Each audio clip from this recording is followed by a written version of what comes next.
Hi, everybody. I'm Craig Hardesty with Out on Film, and I want to welcome all of you and thank you for joining us for another Out on Film in Conversation with. And today we have the director of Twilight's Kiss, Ray Yeung, who has joined us. Ray, welcome to Out on Film. Hello, hi, how you guys? How are you? So, Ray, I want to start off. We screened this film, and it was really one of my favorites. And so I really responded to this film and just thought it was beautiful. So I just want to ask you, kind of as we get started, kind of where did you find this story, and what made you want to tell this story now? I think I used to live in New York. My last film was called Front Cover, which was shot in New York. In 2015, I moved back to Hong Kong with the purpose of making a Cantonese movie because originally I'm from Hong Kong, but I've never made a Chinese language movie before. So I was researching, and then I came across this book called The Oral Histories of Older Gay Men in Hong Kong, which is written by a Hong Kong University professor called Travis Kwong. And basically, the book is a collection of 12 interviews of elderly gay men who are in their 60s or 70s. So after I read it, I thought, wow, that's really interesting. So I approached Travis and asked him whether he could introduce me to some of the interviewees. And he said, actually, some of them passed away already. So I felt, wow, there's an urgency to this story. So I met up with the ones still alive. Basically, became friends. So I went to their apartments, and then we went out for dinners and listened to their stories. And then eventually, I basically reinvented a story about what it would be like if they meet each other now in their twilight years and fall in love. So that is how the story came about. There's so much to their story. I mean, there's the two of them meeting. There is the whole family and aging and society and culture and transition. Um, Kind of, how do you approach telling this story that is so multifaceted and so complex yet so nuanced? How did how did you go about structuring how you wanted to tell this story? I think first of all, because I met so many of those elderly gay men in the closet ones particularly, and they have so many stories. So it was really difficult to kind of like try to sort it out and see which story to tell.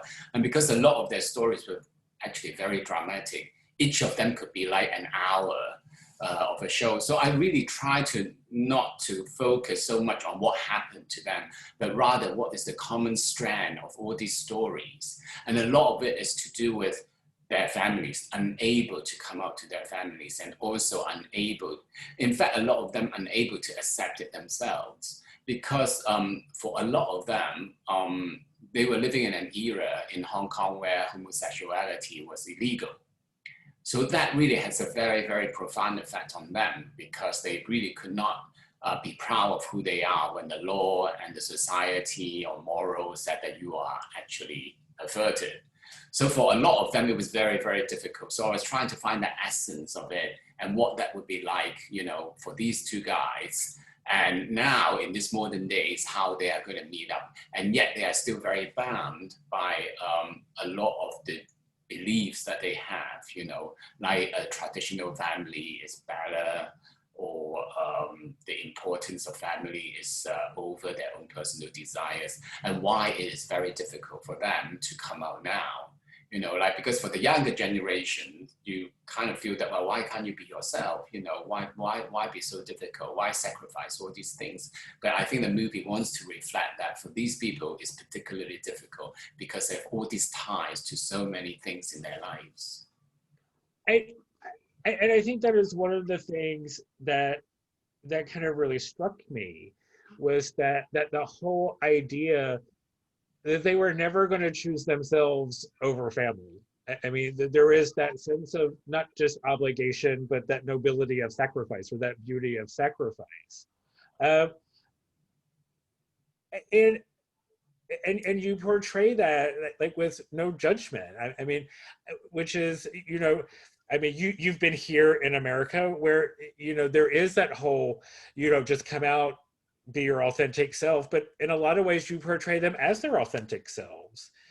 Can you talk a little bit about how you kind of navigated that? I think in this book, one particular interview really affected me was when Travis asked one of the interviewee, saying that so all your life this guy married, right? He said all your life you have a wife and kids and all that, and do you have any regrets? So this guy said, no, why should I have any regrets? I came to Hong Kong with nothing. I swam to Hong Kong, he lived in China before. I came with nothing. And now I have a family, I have a house. At the end of the month, my kids give me some allowances. Every night when I come home, my wife will give me soup to drink. I'm a success story. Why do I have any regrets? So I thought, wow, that is a very interesting way of putting it, because if he himself felt that he is a success story, which in many ways he is, who are we to judge him and say that, well, no, your life is a sham, you are wrong, because like our lives, we have so many different things. Okay, in that part, in terms of sexuality, yes, maybe he was living in a sham and, but on the other hand, with all these other things that he has done, he is a success story. And if that's how he feels, then I think we should respect that.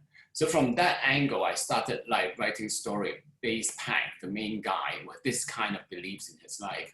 And I really don't want to judge it, but I think when audience watch it, particularly in the last scene, when he goes into the church, we do see that he does reflect about his life and think about all the sacrifice he has made. Is it really worth it? So really sort of like open it up for the audience to make their own judgment, or sort of like decide on what kind of dilemma he's in, I think. I think, because it's interesting you said that, because I was watching the film again, and that scene is so striking when he says, I came here with nothing, I have no regrets, because there's a part of this that you want to see tragedy in it, and when he says that, there's no tragedy there. It's just that moment where like, yeah, okay. And like you said, when he goes into their church, and this whole idea that they will find each other again. Yes. Point, I think is something that I think that we can all think about.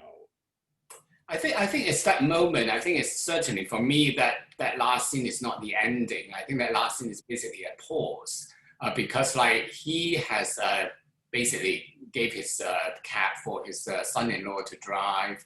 Basically, he has retired, and now his his job in life is really to take his granddaughter to school. But we see that the granddaughter runs off. She is a young girl, have her whole new life ahead of her. So he really has not that much left in him. So he wanders around thinking, what am I going to do with my life? And he goes into the church and he sits there, and then he thinks about Hoy. And that is the moment where he has to think, wow, okay, I've done all these things, all these sacrifices, I've built all these things. I have no regrets, but is that right? So that moment he has questioned himself, right? So we pause there. So really he could, I think the audience can think about, well, maybe he should go out there, call Hoy and say something, and maybe we'll get back together. But if then he takes the risk of all these things that he has built up that he might destroy, so we can actually really understand what kind of dilemma these people are facing, really. And that's also reflected in the group of men talking about housing and the gay specific nursing home, where they talk about that transition, about so much of this becomes about this navigating culture, obviously, but navigating your place in the world. And I thought that those discussions with like the young activists and then getting people to speak up, it was really quite moving at points where you have that conflict of this transition of where are we on this spectrum of coming out, being out, and you see that conflict in them. Because when I was doing the research for the movie, I met this group called Gay and Grey. So basically, it's the social group of men over 60 years old. They meet every month, they go for dim sum and then they have a discussion. And one meeting, they were talking about elderly home for exclusively for gay people. So I thought it was very interesting, and they have this discussion. And then a lot of them, particularly the ones who were out many years already, 30 or 40 years, they said, well, I've been out all my life, I have all these beautiful things that I have there. If I go into a regular elderly home, do I have to throw them all out? So they got very worried about it. So therefore, they actually went to LACO, the government, and actually make that speech, which you see in the film as well. So the guy who plays Dior, he's actually an activist in real life. So he was very good. I thought, well, okay, I'm gonna ask him whether he wanted to appear in the movie, which he did. So I think that was the part that I think it was very interesting. But I think for a lot of these men, even though so going back to to Pac, right? Even though for them to come out, right, the society doesn't really have that many places for them to go if you are a senior LGBT member, because most of the establishments are really very youth orientated. So, even if you come out, you leave your family, where are you going to go? I mean, it's not the society, even the LGBT society, welcome you with open arms, and then if you go to an elderly home, then again, you're facing this dilemma. It's like whether you are going to come out again in an elderly home or you stay in the closet. Because for a lot of those out ones, they said, well, I don't want to go back into the closet. So in that case, I wouldn't want to go into an elderly home. So that is all this, it's almost like everywhere they turn, they stay at home, they can't be themselves, but if they come out, they don't really have anywhere to go. And if they, leave their family, no one is going to look after them. Then if they go into an elderly home, they have to go back into the closet again. So everywhere you turn, there is really no openings for you. Except for when they go to the bathhouse. Thank God for the bathhouse.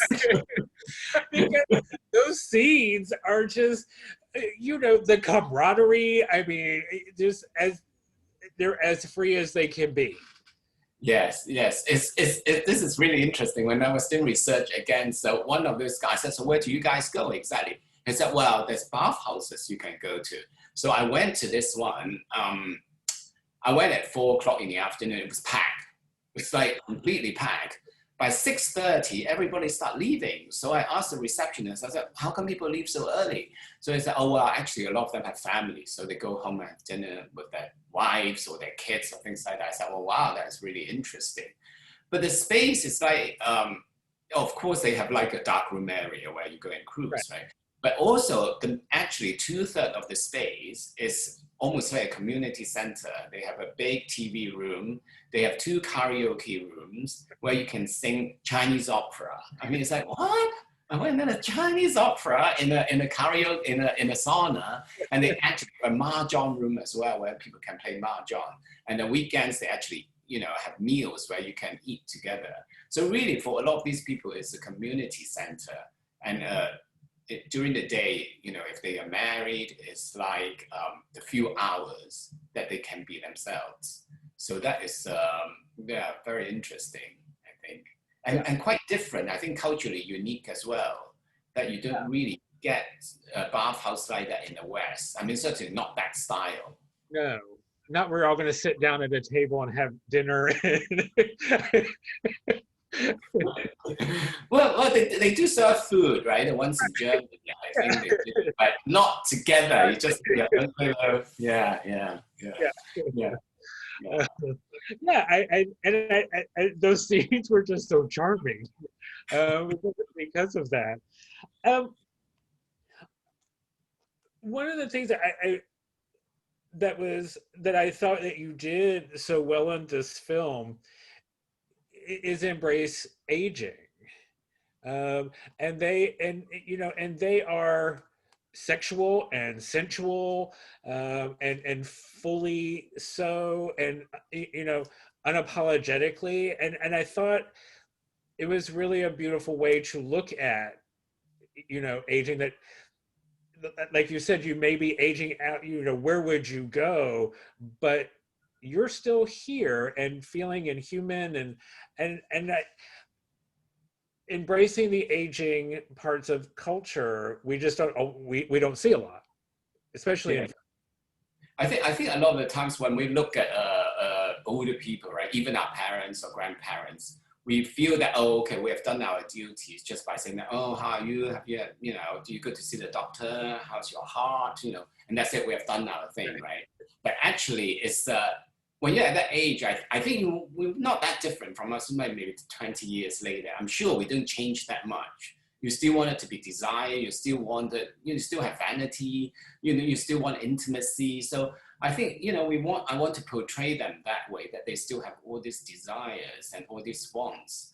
Otherwise, that we just put them in that category. It's like, oh, they need to be respected. They need medical help, and that's that. And not really seeing them as three-dimensional people. So I think that's why it is important that to portray Pat, particularly at the beginning, that he is actively looking for sex, because yes, he's, the character 69, 70, but you see 70 years old man having mistresses or marrying, stars all the time, right? And you never question that, oh, okay, wow, you think he might take Viagra, but that's that, right? But it's just that.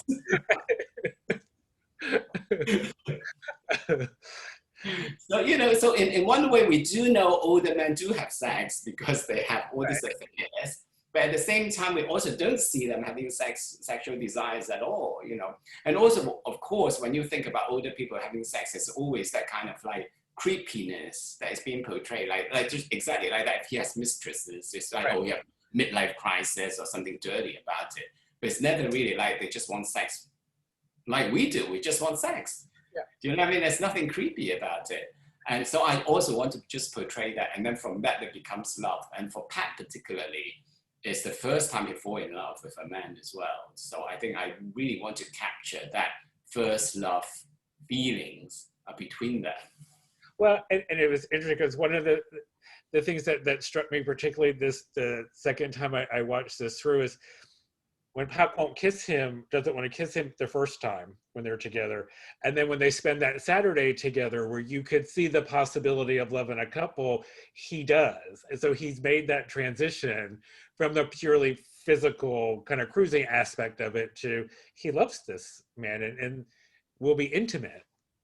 Yes, I think at the beginning when we see Pat, he is just someone that goes to the toilet and then just one quick sex. So that's why the first time he goes to the gay sauna, he's very nervous because it's really almost a sign of beginning to accept your identity or question your identity, because you can have quick sex and still think you're straight.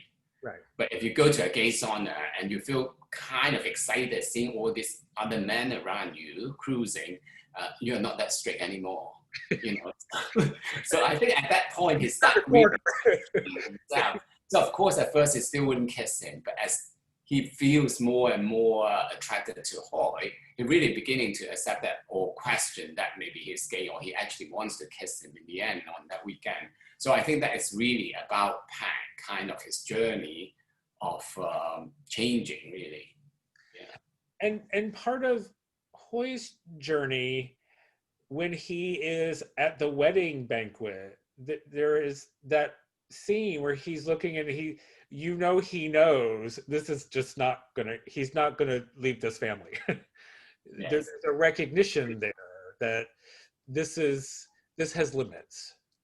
Yes, I think so. I think Hoy also sees the classical happy family, and he himself has very traditional value as well. So I think he's seeing them together like that. He also doesn't want to be the third leg in that relationship for very long.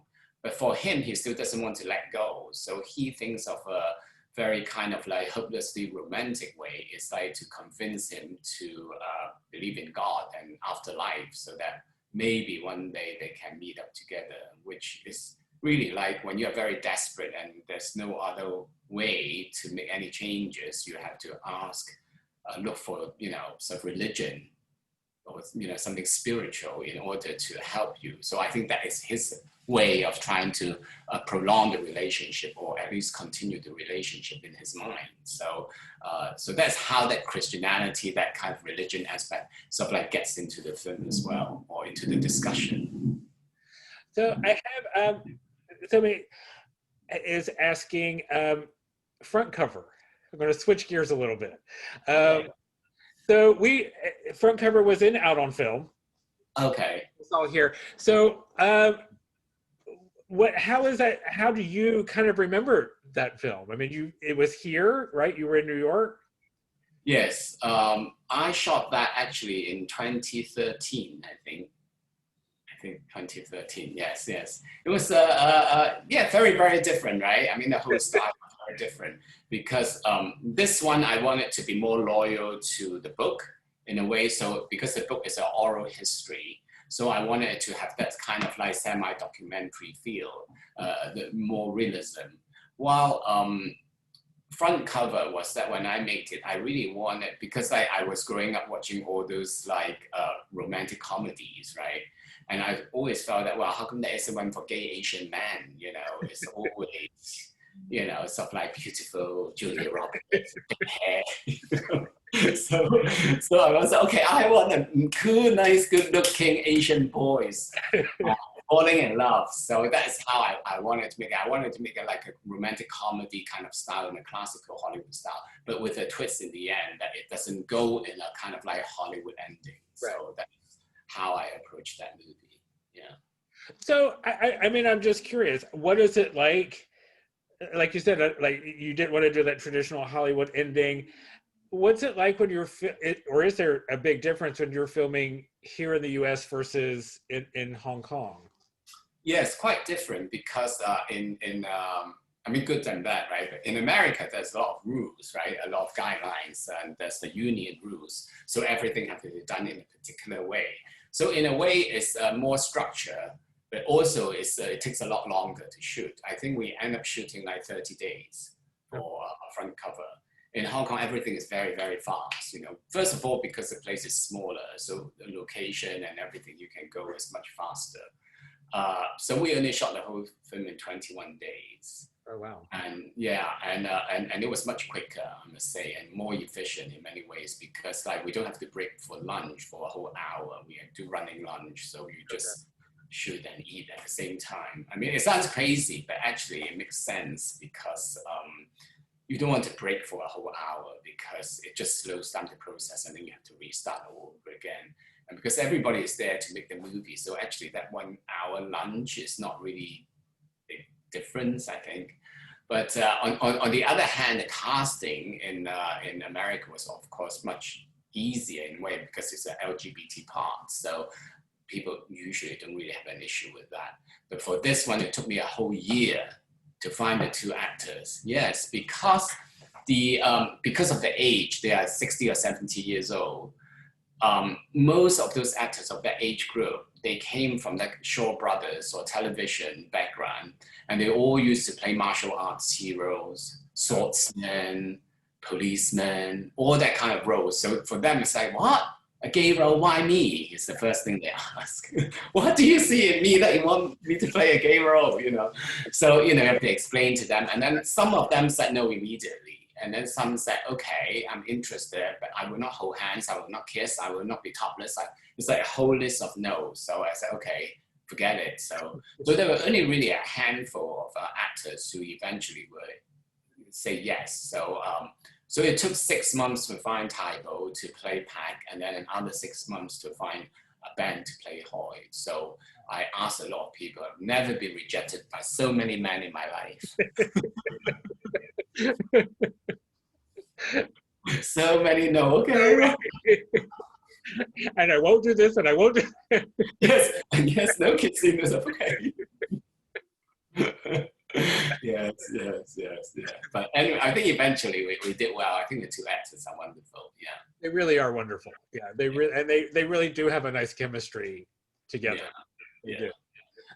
One of the things you were just saying when you were looking at it, when you were looking to do front cover and wanting to see, you know, Asian men doing these roles, from then to now, how do you think we are doing with representation in film?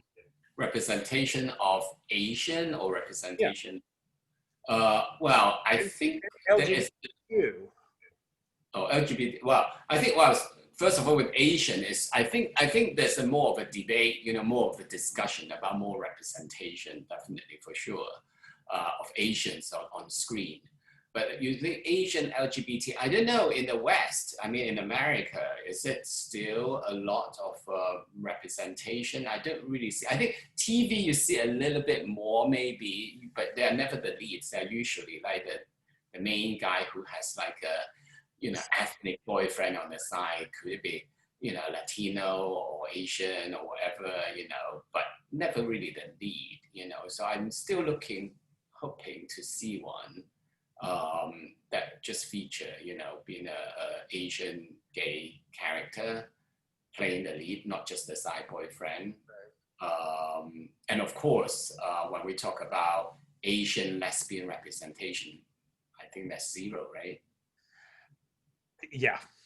Do you know what I mean? Like TV or movies, I mean, there's hardly any. And I think that is also an issue, even most places, really. I mean, even in Hong Kong, I was looking for lesbian movies. I think there's only a handful, and I think only 2 of them were actually directed by women, and only 1 of them is a lesbian. So it's like, wow, you go down to, well, they had 1 lesbian movie made by a lesbian director, okay.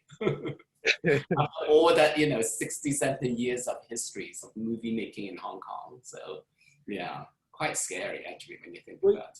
Yeah, and you were saying, before we started here tonight, that you were also the director of the Hong Kong LGBTQ Film Festival. So, yeah, so as you're trying to find features and documentaries, I mean, I think it's something that we all kind of struggle with. I mean, I don't know if you were like us in programming, but we look at like, wait a second, where are all of these films that we think should be here? Yeah, I think because last year, I mean, I didn't start the festival. The festival has been around for 10 years before I joined. So, but last year was the 30th anniversary.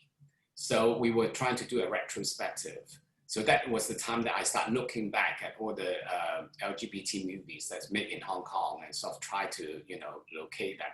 I mean, first of all, there isn't really like a main archive center. So even though there were movies that I could find, we just couldn't find the print. So that was one problem to start with. And then, as I said, like lesbian movies, there were just hardly any. And then we wanted to find one that was made by a lesbian, not by men, or heterosexual male particularly. So we could only find one, So, I mean, with gay films, there were a few more, but of course, you go through that 80s and 90s, that batch of gay representation is very scary. They're always sort of like just there for a joke, Right. But I think nowadays it's slightly better. I think they don't dare to do that so blatantly anymore. Yeah, I mean, I one of the things as we've been doing this festival, and I think, and our patrons who come year over year, we've seen a real evolution in how the stories have evolved, how we're presented, how people are telling the kinds of stories that we're telling.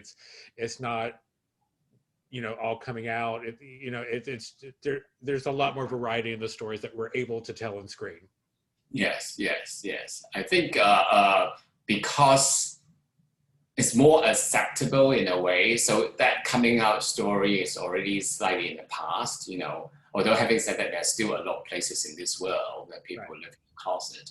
But I think we can also explore other factors as well. Because a lot of people ask me, oh, Ray, are you going to just make LGBT movie for the rest of your life? I said, well, maybe, yes. I'm just making movies about my world. And my world to have a lot of LGBT people, and they have a lot of other issues apart from coming out. So, I just want to explore what I see, I said, well, there's so many heterosexual movies out there already. So do they really need another one from me? Possibly not, So I'm not saying, never, never say never, but, I think that's a funny question, when they ask me that, yeah. I think people used to ask me, oh, are you going to make Asian movies for the rest of your life? They don't dare to ask me that question anymore.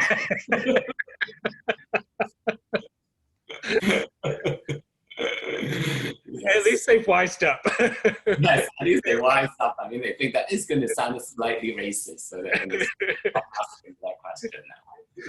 So I do, just before we close out here, right? I do want to just ask you one last question and about the film. And as you think about it as the filmmaker and you've kind of shepherded this to the screen, what is it? What do you hope that people walk away with from this film? Yes, I think one thing is that I think the LGBT community, to start with, is still quite ageist. I mean, you can just see that quite blatantly, you know. I mean, in Hong Kong particularly, it's quite bad because there are gay saunas that wouldn't allow people of a certain age to go in. They kind of unwelcome you, or they will tell you that's members only. So the one that I visited, the one that I show in the film, is the two which actually welcome them. So they only go to those two, or the other ones that they basically are not welcome. Or even if they are allowed to go in, they are going to get a lot of funny looks, or people are actually would make quite rude comments to them. So I mean, the scene, you know, is we are all going to grow old if we are lucky. You know? So the thing is that there's no need to kind of like put them in a category or completely ignore them, or sort of like not be very nice to them. I think that still exists. And you go on the dating apps again, of course, you know, a lot of them could be quite rude, you know, a certain age only, you know. So there's all that that's going on. And then the other thing is just in general, how we look at older people is that they need emotional support as well, because you can imagine, like, when you get to a certain age, you know, you might have lost your partner, you might have dreams that you never fulfilled, you know, and you might be facing the fear of, you know, death or medical problems. So there's a lot of issues that they have as well. So we can, you know, give them a little bit more empathy, really. Yeah. Thank you. And on that note, I think that's it's a lovely note to end on. And thank you so much for joining us tonight. This has been great. And thank you for the film. I mean, I think the film is really terrific, and I know our audiences are really liking it. And congratulations on the success of the film. Thank you. So please go to Twilight's Kids Facebook and like us. Go to the Facebook page, like the film, and tell your friends. This film is still available for a couple of more days, so tell people to come and watch it. And thank you all for joining us tonight. And Ray, thank you for joining us here at Out on Film. Thank you.